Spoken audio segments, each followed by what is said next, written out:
Bonjour à toutes et à tous. Écoutez, moi je vais vous parler d'un sujet pas très marrant mais qui est nécessaire, c'est la pollution des fleuves et rivières. En sachant qu'on est société à mission, on est labellisé Green Tech Innovation, c'est-à-dire donc soutenu par le ministère de la Transition écologique. Et on a été en octobre dernier lauréat des Innovation Awards de Polytech. 3 lauréats sur 180 candidats, donc on est assez content du résultat. Donc la pollution plastique, je vais donner que quelques chiffres. 2,5 millions tonnes de déchets plastiques qui se déversent chaque année dans les mers et les océans dans le monde, avec une croissance pratiquement de 10% chaque année depuis les années 50. Et 80% de ces déchets proviennent de fleuves et rivières. Ça, c'est un chiffre important à retenir. 50% de ces produits sont des produits à usage unique. On essaie d'arrêter ce phénomène qui est très inquiétant. Et c'est vrai que si on ne fait rien d'ici 2050, on aura plus de déchets plastiques que de poissons dans les mers et les océans. Voilà les enjeux. Donc nous, on est une société à mission. Vous avez la réalité à l'écran. On a un actionnaire qui est important pour nous, qui est Indigo, société d'ingénierie de conseil en développement durable, qui nous accompagne, qui est actionnaire depuis le début de la société. Et en fait, je vais vous présenter après le premier barrage qu'on a installé à Toulouse. Mais sachez que ce que l'on vise, c'est 31 barrages en France. On sait exactement où. Et si demain, d'un coup de baguette magique, on a ces 31 barrages installés, on serait capable d'éradiquer plus de 70% des déchets flottants qui partent dans les mers et les océans à partir de nos cours d'eau en France. On peut faire le même raisonnement sur la Méditerranée, qui est la mer la plus polluée d'Europe.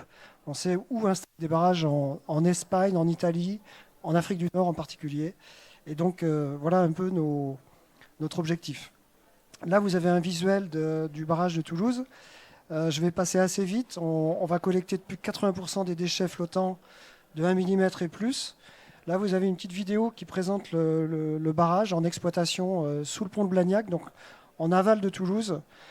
Et avec un seul barrage, on va donc collecter plus de 80% des déchets.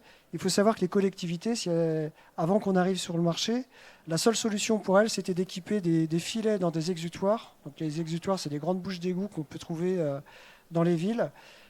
Sachez que par exemple à Toulouse, il y a plus de 1000 exutoires.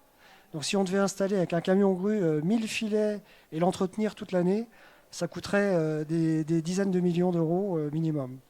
Voilà, donc c'est très innovant ce que l'on propose. Vous avez ici donc ce visuel. En fait, nous, l'intérêt, c'est que ça fonctionne 24 heures sur 24, même en temps de crue. Et ça, c'est un point important parce que là, ça veut dire que techniquement, on a réussi à proposer une solution qui soit capable de fonctionner pendant les crues. Et si parfois la crue est exceptionnelle, c'est-à-dire ce qu'on appelle les crues décennales, donc particulièrement violentes, dans ce cas-là, on a un système de sécurité qui va faire que le barrage va s'ouvrir en deux. Les 300 mètres de barrage flottant qui quittent les barrages, les déchets vont se rabattre sur la rive droite et le reste du système va se rabattre sur la rive gauche. Voilà. Comme on est société à mission, ce qui nous intéresse et notre objectif, c'est de diminuer le volume de déchets qu'on collecte. Donc, parallèlement à l'installation de systèmes curatifs, on fait aussi la caractérisation des déchets flottants. Et là, c'est encore une première. On va savoir exactement quel volume de déchets on collecte, déchets anthropiques issus de l'activité humaine. Par type de déchets, on va les quantifier, on va avoir une évaluation des masses pour avoir des données scientifiques précises sur le niveau de pollution de la Garonne en l'occurrence, qu'on pourra fournir à des centres de recherche, à des collectivités pour être plus vigilants sur la manière de gérer les déchets. On fait aussi des actions de sensibilisation. Là, vous avez une classe d'école qui est venue visiter le barrage. C'est toujours intéressant, impressionnant de voir les enfants prendre connaissance de l'importance de la gestion des déchets, de la bonne gestion des déchets. Et c'est aussi par ces biais-là qu'on va réussir à mieux gérer nos déchets.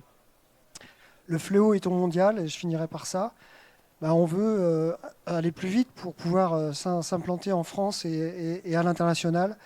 Donc on cherche un partenaire significatif, français de préférence, qui ait une spécialisation dans le domaine de l'eau et qui puisse nous ouvrir des portes au niveau commercial, au niveau technique, au niveau international, pour aller plus vite et servir cette ambition qui est d'agir à la source avant qu'il soit trop tard. Voilà, merci beaucoup pour vous.